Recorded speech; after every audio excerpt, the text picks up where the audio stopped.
Hello, I'm Jason Solomons, and this is In the Director's Chair. Now, unusually, this episode, we've got two directors in the Director's Chairs, Ricky Gervais and Stephen Merchant. Welcome to the Director's Chair.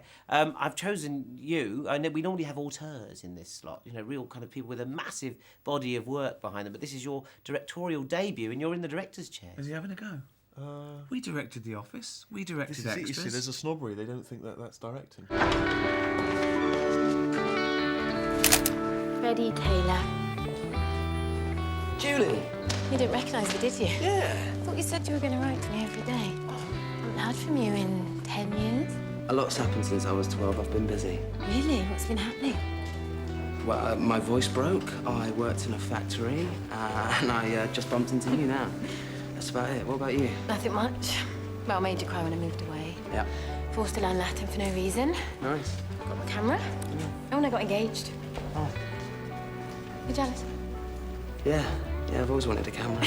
I think this is important that we let people know that this film isn't a knockabout comedy with a couple of blokes off the telly having a go. We resisted jumping too quickly because I think some people do jump way too quickly. And when we finished The Office, I think it was the second episode, The Office went out on telly, we were offered film deals. We went round and we saw about 7 or 8 film companies, and they all said, you can make a film.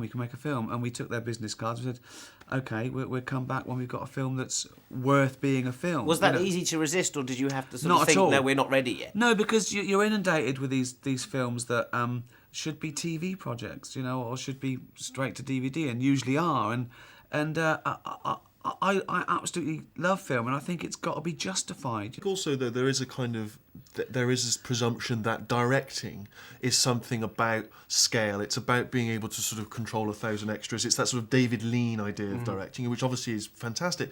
But to us, I think we felt we were directors even from when we did The Office, because what we were doing was creating a world that was believable, with actors who were cast wisely, I hope, and were given the right direction, and aside from their natural talent, they didn't just walk in and act those roles. We created the environment for that to happen, and so to us it always frustrated us slightly they said, oh, it was well written, but it never occurred to them that those aren't real people in an office. That's something we created. I mean, I must say, I'm perhaps not giving you your dues as makers of fiction there, as you say, but the direction in television is not really one that gets examined very often. It's much more film is director's medium. Yeah, but The Office wasn't a typical sitcom either. It was slightly more filmic in the sense that we had that 12-part trajectory. We did have development. We had an emotional journey. People changed. The themes were slightly more universal than the average sitcom. It was about boy meets girl, which was rare then in England in a sitcom.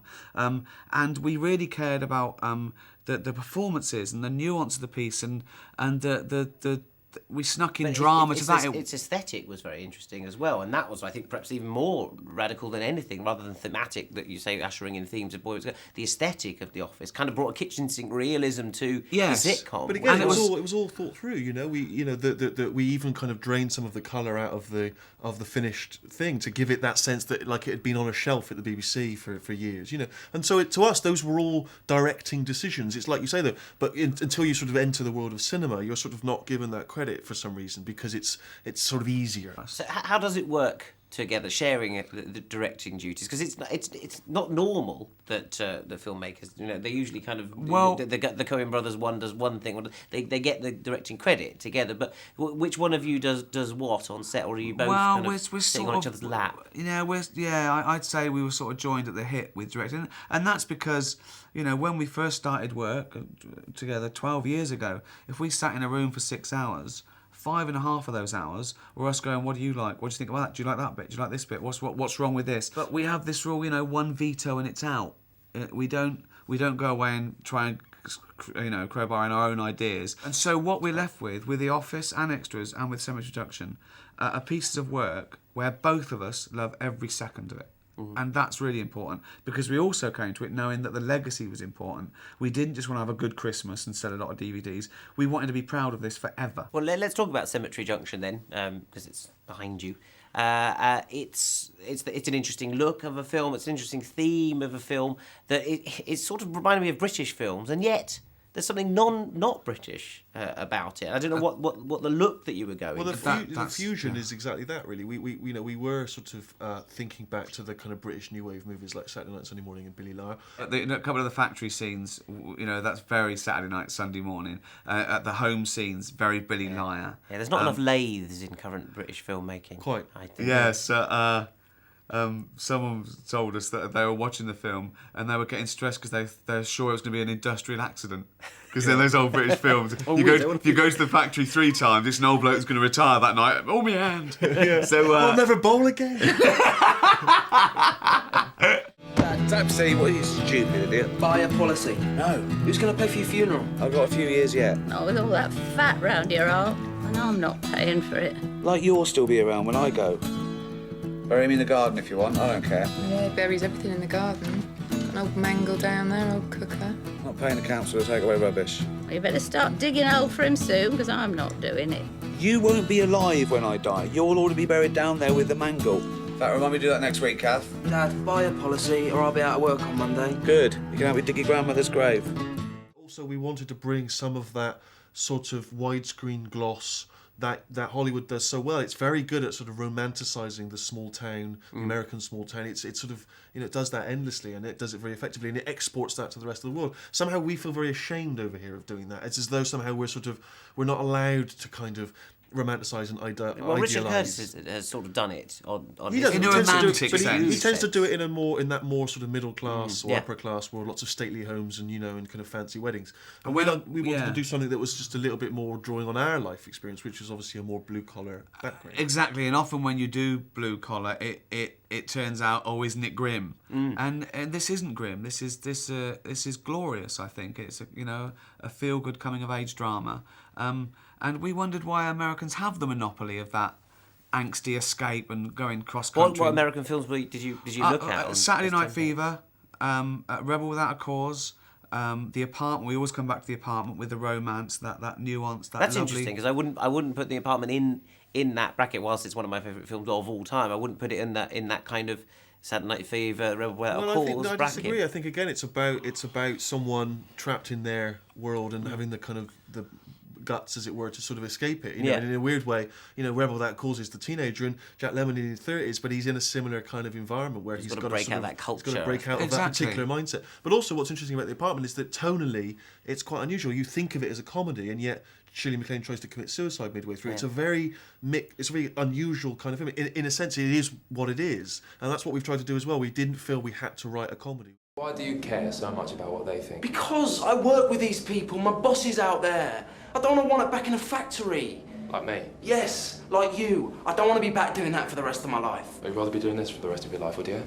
Dead from the neck up like the rest of them, trotting along to these funerals to eat free food once a year. There's a ladder I can climb here. In 5 years, I could have my own office. Your own office? Didn't know you get your own office, really. What are you going to have? What are you going to have? In 30 years, I could be driving home to my big house in my Rolls Royce. That's why I care what they think, because I want to do something with my life. Do something with my life? What? I'm leaving, aren't I? What are you doing? Getting out of here. You keep going on about leaving and getting out. It's never going to happen. This film isn't just saying everyone run away. Some people stay for the right reasons, some people stay for the wrong reasons. Some people leave for the wrong reasons, some people leave for the right reasons. And that's all covered in this. And just like The Office wasn't a snobby look at white collar going, get out, isn't it depressing? It was saying that if you're not happy with doing this, don't kid yourself. Don't wake up when you're 65 and go, oh no, I meant to write a novel. It's saying follow your dreams, whatever they are. This does seem to... It comes up so often in your work, Rick. But what else is there? It's a consistent theme, and it's also What else a theme. is there, It's really? a theme that, well, it's a theme particularly in terms of the experiences we've had, and we can't draw on terrible hardships we had, because our parents were, wife-beating drug addicts, or we grew up, like Richard Pryor, his mother was a prostitute, and he became a crack addict. We're from those worlds in which what you do for a living and what you do by the age of 65 are important. So it's psychological as well. The town. I mean, for my money, it isn't really Reading. It's this kind of slightly imagined place. It's a small town, if you like. In the same way that often in those Americana, we were talking about those American films, they don't really name where it is. I'm not quite sure where the last picture show is supposed to be. It's just this Dust Bowl. It's town. our Springfield, or in Back to the Future, it's that town. and We created it. But also the one in Flashdance. Where was that? Quite, yeah.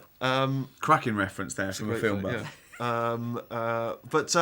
I can't remember what I was going to say, but it was really, It was really good.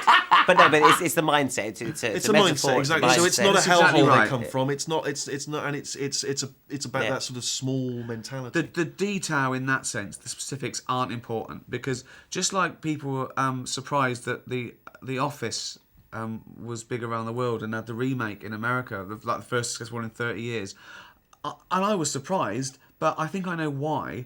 I think that because the themes were universal, it looked like it was really quintessentially English, no one else would get it, but the themes were the big themes again. It was making a difference, boy meets girl, everyone has to work they might not enjoy, and I just think as long as the themes are important and big and essential, it doesn't matter what the details are or where you are or anything like that, people identify with it because they feel it on an emotional level. Well, the film is Cemetery Junction. That's what you've been working on. It didn't feel too much like hard work. It certainly isn't too much hard work watching it, that's for sure. Ricky Gervais, Stephen Merchant, congratulations on Cemetery Junction, and thank you for being in the director's chair. Thank you.